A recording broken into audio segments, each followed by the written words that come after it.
Thank you for tuning in to Look Before You Speak. And this is our third season. We're taking a slightly different approach this year, inviting artists to come in, and they can draw or paint or create in ways that they want. And we're going to try to create a matrix where we look at that. Commercial television has conditioned the modern eye to expect a change every 1 to 3 seconds, and so it's rapid fire. So the way that we're looking at things has changed in the last 100 years. So the focus of this program is to invite our guests in and really look at a matrix for a long time and be patient with our looking. And as we look, and today's guest we have Jack Metcalf, who's really a celebrated artist in the Missoula community and wonderful artist, and has all of these skills, graphic skills, and also is a teacher at the University of Montana. So Jack, thanks for being with us. Oh, no problem, my pleasure. And so we're going to readjust the cameras and create this matrix over and join Jack as he begins to draw. All right. Thank you for doing this. This is, you just mentioned right before we started that sometimes a blank page can be the hardest part. The hardest part? Yeah, I think so. Do you have any ways in your head that you rely on to get started sometimes when you might not feel like getting started? I guess if I'm ever in that kind of state of mind where I don't feel like getting started, I like going for walks. I find walks highly inspiring. And, I have so many ideas that I don't have enough time to do them all. I usually jot them down. Yeah. And then I always have something to work on. I typically work on a couple projects at once. If I get frustrated with one, I end up doing the other one. And it's usually one's more mundane and one's more creative kind of thing. So you have a couple going at the same time. Yeah. And I kind of go back and forth. I find in the morning I can do the more mundane projects, and then as the day goes on I get the more creative projects. Mm-hmm. Maybe when the coffee starts flowing. Do you remember when, can you think back and think of the first drawing that you did that you said, wow, I can draw? I remember in 3rd grade I won an art competition through the newspaper. I can't remember what we had to draw, but I didn't know I won, and then this guy dressed up as a huge newspaper showed up in my classroom unannounced, and they gave me a globe, and I won a globe. Yeah. And that's funny. That's when I knew I had some talent, I guess. It was called the Daily Reflector, and the giant newspaper came to my class, and we had like a ice cream party. So, where was that at? That was in Greenville, North Carolina. And it's kind of coastal town, small coastal town. This is kind of a funny question, but do you ever, growing up, did you notice that you were different because of your joy in drawing? Did you realize? I kind of surrounded myself. There wasn't I don't know. There were a couple friends that were pretty creative that I surrounded myself with, and it wasn't too odd. And even though my dad was in the military growing up, he was a great draftsman, and I always appreciated his penmanship and his calligraphy and his ability to draw. And my mother was an educator, and she taught special ed, and she kind of took an interesting approach to teaching special ed. One day, I helped her set up her classroom as the brain, and the entryway was a giant ear you had to crawl through, like the ear canal. And I do think those kind of moments affected me later in life. And some of my artwork I feel like is kind of more like an event, like a party. And I've been reflecting on the parties my dad used to throw at our neighborhood pool. One time for July 4th, we had Elvis's parachuting from the sky, and they came down and started singing. It was just, in hindsight, I kind of forgot about it, but it's pretty surreal. but just the organization he would go through to put on these large July 4th parties was kind of impressive. And yeah, I teach at the university. I guess in grad school I started teaching a lot of drawing courses, and it's my favorite class to teach. I like drawing because it's so immediate and it's accessible. It's not like you're casting iron and you have all this equipment. All it takes is a pencil and a piece of paper. And it can be quick if it needs to be quick. It can, it's something everybody's done. And typically, people, if they spend time with their drawings, they turn out quite nice. And I think that's one of the things people never had a chance to spend a lot of time with drawing. And when you take a college course, you are forced to sit there and draw for a couple hours. This program is attempting to address the ways in which we look and see, and you're sitting there looking intently at this piece of paper, and you're rotating it around, and you're drawing this object, and the last 100 years, because of photography and video and film and television mainly, our eyes have, and minds, our mind's eye, have been conditioned to be way more impatient. And do you think that feeds into people not being as engaged with drawing? People do want immediate results sometimes, and drawing's not always the best medium for immediate results, I find.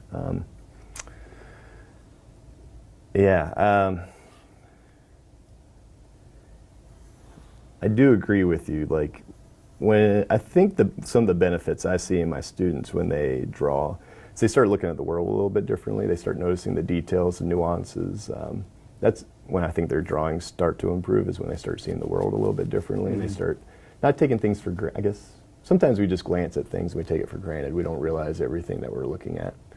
But when you stop and you do look deeper at something, you'll start noticing more interesting things and what makes things unique, how things are made, how things are put together. Like right now I'm drawing a chair, and a lot of times my students, they kind of skip over the joints, and they don't like how things connect. But after drawing a chair, in studying the chair and getting to know the chair, they really find it, I don't know, they start noticing things they didn't notice before. You and I were visiting earlier and just talking a little bit about how people can have a fear of drawing. And I really appreciate the way you've just jumped in here. Yeah, my first assignment when I went to art school was to draw a chair. And so when you asked me to come in here and draw, I was like, should I draw something I'm like kind of working on now? Yeah. Because I have a body of work I'm working on, and I've been drawing the same image over and over again. But I kind of went back to where it started, I guess, with the chair. And I think actually, I'm a big fan of drawing chairs. Like they have like two basic shapes, two cubes kind of sitting on top of each other. And I make my students build these cubes and stack them. We draw the cubes, and then we kind of deduct from the cubes and make it so more really complex. Understand what the spatial relationships are. Mm-hmm. And I typically say, if you can draw chairs and hands, you can pretty much draw anything. Who are some of the artists that you look at and have respect for? On a world stage, I would say two of my favorite artists that I look at a lot is John Baldessari and Miranda July, who works. She's a little bit she's harder to pin down than John Baldessari, which is kind of funny to say. But she's made movies, she does art installations, she's kind of all over the place, has written several books that are really great. But she does I would say she's in the realm of contemporary art.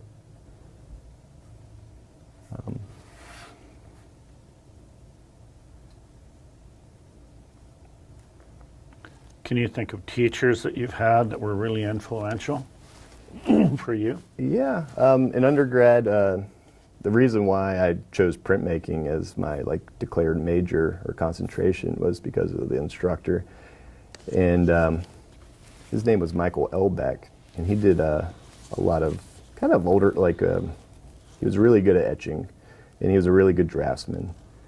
But I think what I enjoyed most was our conversations. He just had a funny sense about him. He really liked puns. I don't know. He was really good at telling puns. Well, that relates to the fact that a lot of drawing is about creating metaphors. Metaphors, yeah. Yeah. It's funny you should mention the chair because it's, I can remember, or one of my drawing professors, it was drawing an egg. We had to draw an egg. I've talked to other people that have drawn like eggplants or something. Yeah. They're actually kind of beautiful drawings once I saw Yeah. the drawings they were drawing, because they're like these dark, beautiful objects, and it gave me a new appreciation of eggplants. Yeah. And then do you draw from the model?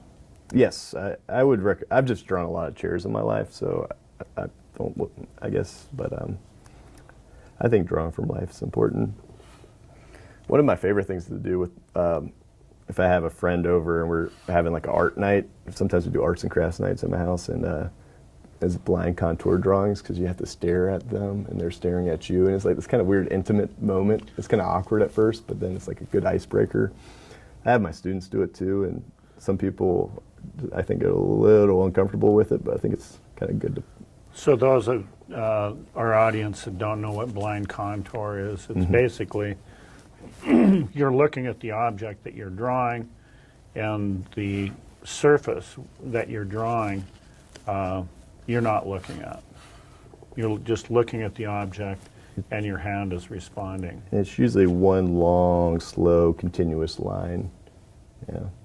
And it's pretty obvious if people cheat, I find. It shouldn't look like the person at the end, you know. Like, it looks like them, you're not doing it right.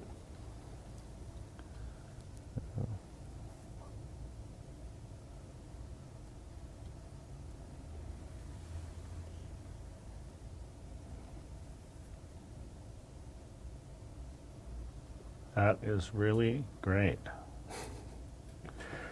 Thank you. Is there, I noticed that you brought in, what is that, a 7x9, 5x9? This is actually my son's drawing pad. It is? Yeah, when I was leaving the house, I was like, what am I going to draw? And I grabbed like a piece of cardboard. I was like, no. I was like, I didn't know what the setup was going to be, so I was like, this will do. And Does having a child change your attitude about drawing? oh yeah, we draw a lot together, and his ideas, I think, sometimes are better than my ideas and his suggestions. But it's something, I mean, it's one of our favorite things to do together is draw and create. And we've been working on some animations together, some stop motions, mainly monsters. But, yeah. And you're providing him materials at an early age. Oh yeah. Absolutely. He's lucky on that. I mean, we've made piñatas. And he's 4 now. And he's a well-known fixture in the art community already. He had a solo show as well. He did. Yeah, at my old art space. Very cool. It's called EIEIO, large scale abstract, ABX kind of work. And, What size of, you mentioned this is a bit smaller. What size of paper do you like to use? 22 by 30 typically is, that's a lot of sheets come kind of in that size. A lot of printmaking paper, I think, typically comes in that size. And do you have a kind of paper that you like to use? For a while, I was doing a lot of like Reeves BFK. It was like one of my favorite papers. A Lately, I've been drawing on just like cardstock, and I don't. Yeah, it's just like the brand French paper. I bought a big 11 by 17. I've been drawing on that a lot. It's pretty. It's not too expensive, and it's thick and it's smooth. It's a smooth surface, and some of the more graphic stuff I'm doing is kind of nice for that. I noticed that's just a number 2 pencil. Yeah, this is nothing fancy. I found it. Yeah, in the.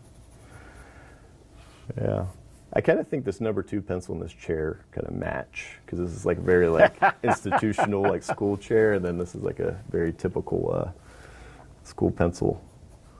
Yeah, I do have a lot more art supplies, but I don't know, something very honest about drawing a school chair with a school pencil.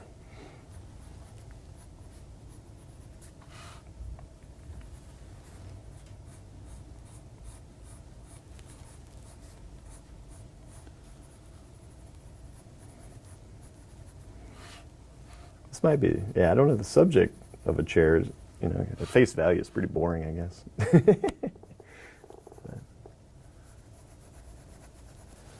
One of my favorite people who draw is Jim Dine. Have you? I'm not familiar at all. And he did a lot of tools, drew a lot of tools, but he drew chairs too. Mm-hmm. And big chairs, big, and your approach and the reason I bring his name up and is the way you're drawing kind of reminds me a little bit of his approach in selection of a single object and. Mm-hmm. Yeah, I don't know. I do kind of. I don't know. I'm drawn to like the single object sometimes, like cutting everything else out and focusing on this one object. Because when we look at the environment, rarely do we see the object by itself. And I don't think we ever have the chance to see it isolated. I did go to school for architecture for a bit, and I think a lot of my drawing style kind of stems from that. It's kind of like a lot of it's really, there's a lot of parallel lines. And you mentioned your father was a draftsman. Yeah. And when I was a kid, when I'd visit my grandfather, who was also like in the military, he would lock me in his basement and make me practice my hand lettering. And I got really good at hand lettering stuff. And I learned Morse code, but it was just, when I went to see my grandfather, that's what I used to have to do. That's great. So what do you have coming up here for you as far as exhibitions? Next show. Big show, I guess, solo show is at the Holter Museum in Helena. It opens on April 20th. And is that a prints or? No, I'm doing these large-scale coloring book pages, and I have these large crayons and large push pins. They're actually going to be push pinned in the wall where spectators can come and become participants by drawing and filling in the large coloring book pages. The show's called Either Or. There's also some sound elements. I've been working with a couple of local electronic musicians, and there's like these 2 different speakers that kind of go back and forth. They're kind of, I don't know, it's kind of fun. And then there's some large, they're kind of like cardboard cutouts of these 2 different teams kind of facing each other. And they're all related in the coloring book pages as well. So I'm kind of doing this duality of 2 teams facing off, and there's souvenirs that people can take, little flags I'm making, and That's great. This kind of relates on how polarized I feel like we're becoming, and there's these 2 teams that Yeah. So your graphic background has evolved into an art presence. That includes many different media at the same time. Oh yeah, that's right. Yeah. And lately I've been getting really into woodworking. I've had a lot of neighbors that are woodworkers, and I don't know, it's kind of a fun hobby for me. I'm not that great at it, but it's kind of meditative, and it's really rewarding when you create. Like I just did some cabinets and some dressers and. For that in my house, and they really like that. I like to draw chairs, If you want to talk to my woodworker friends. Yeah, absolutely. Like Nick Boynton, Yeah. Oh, he's a gifted. yeah, my shop used to be next to his, and you know, we would definitely distract each other and procrastinate on projects, just talking. Now, if somebody is sitting at home and thinking, well, how would I get started? Mm-hmm. What would you say to them? Oh man, yeah. When I teach, I always try to have an icebreaker assignment. What is that? Yeah. I have different ones. Sometimes I'm like, they're usually collaborative in nature. Because how many opportunities do you have a room full of people that are like all have drawing supplies and are there to draw? So I try to take advantage of that. One is just like if you get a fresh sheet of paper, and I talk about non-representational art and try to make a shape that looks like nothing else that you've ever seen. That when you look at it, you don't see anything. So they'll typically do, you know, like a little wiggly. Then I'll say, pass that page 3 seats to the left, and turn it into a monster or something. Mm-hmm. You know, people seem to like monsters, so then they'll start adding claws, and I guess not a lot changes. My 4-year-old like monsters, yeah. Mm-hmm. And then they'll add like, you know, eyeballs, and then I'll say pass it again. Then the next person will add on to it. It's like almost an exquisite corpse of sorts. Yeah. Just begin to overcome the fear of failure. Yeah, and like when you're learning to draw, and when you're even at my stage, like I don't think there's anything wrong with like, you know, tearing it and just going like that and then keep on going, you know, that kind of thing. Yeah. So usually, sometimes the product's not important, it's the process. And I think different people get different things from drawing. I find it meditative, a time to think. It's kind of like my therapy of sorts. So, yeah, and I try to, like when I teach, I try to tell a lot, like, you know, there's different reasons why we draw. One's like it's a visual language. You can communicate by drawing. You can use it for therapy. You can use it for, you know, political, social reasons. There's, you know, whatever. Yeah.